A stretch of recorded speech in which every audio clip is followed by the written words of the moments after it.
Hi everyone, this is Athena from Courage Coaching. Thank you so much for stopping by my channel today.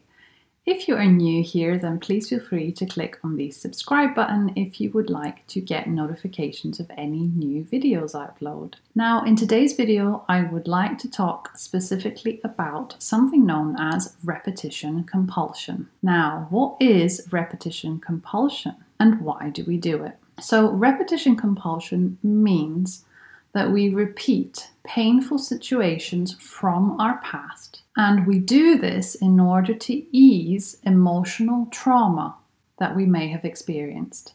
But in reality, this doesn't actually work that way.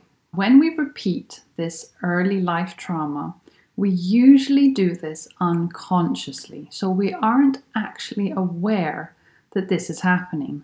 And this is very, very important to understand.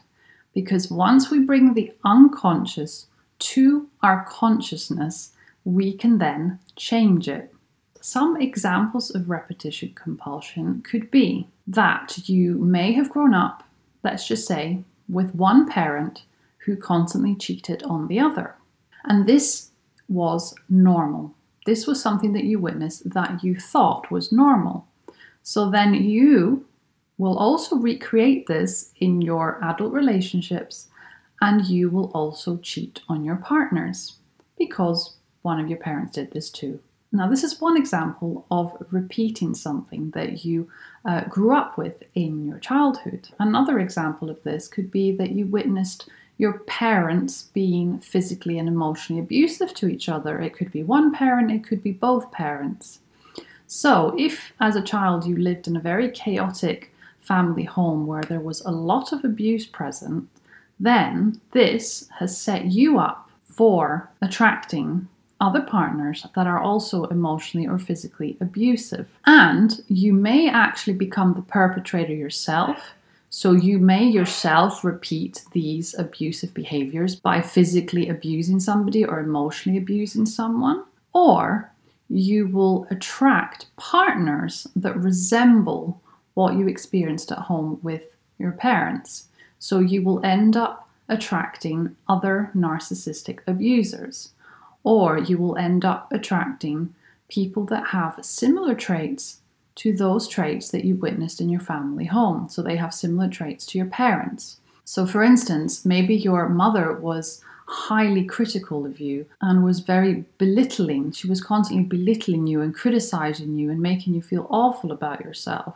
She was constantly saying things to destroy your self-esteem. Well, repetition compulsion in this case means that you attract a partner that does the same, who is highly critical of you. Another example could be that your family didn't respect your boundaries, or they were constantly crossing your boundaries.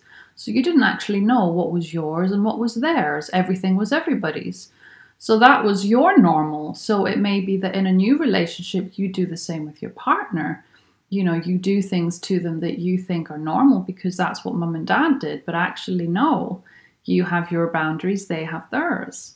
So these are all learned behaviors that you pick up in a dysfunctional home and that you will repeat, or you will attract people that will have these same behaviors. Now, something that I've come across a lot is that when we repeat trauma from our childhood, we are actually doing this because we are subconsciously trying to fix what happened in our childhoods.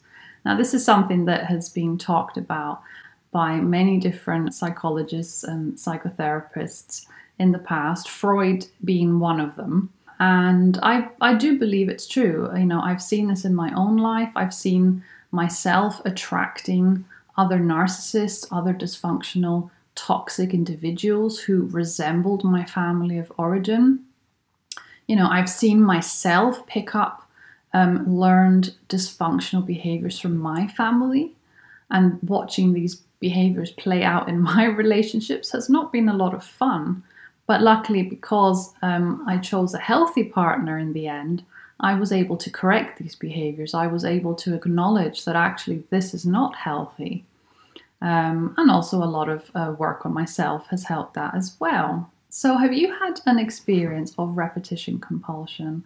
I think a lot of my followers on this channel have been in the same boat, because most of you who are here have had narcissistic families, which may mean that you have attracted narcissistic partners, or your whole life has been filled with narcissistic friends and co-workers, that you generally gravitate towards these people because this is all you've ever known. This is repetition compulsion. And this is us trying to resolve our earlier traumas from our childhood. If you would like to share your experience today, then please feel free to do so by leaving a comment in the comment section below the video, as always. That is all I wanted to talk about today. Thank you so much for listening and for watching, and I will see you in my next video. Take care. Bye-bye.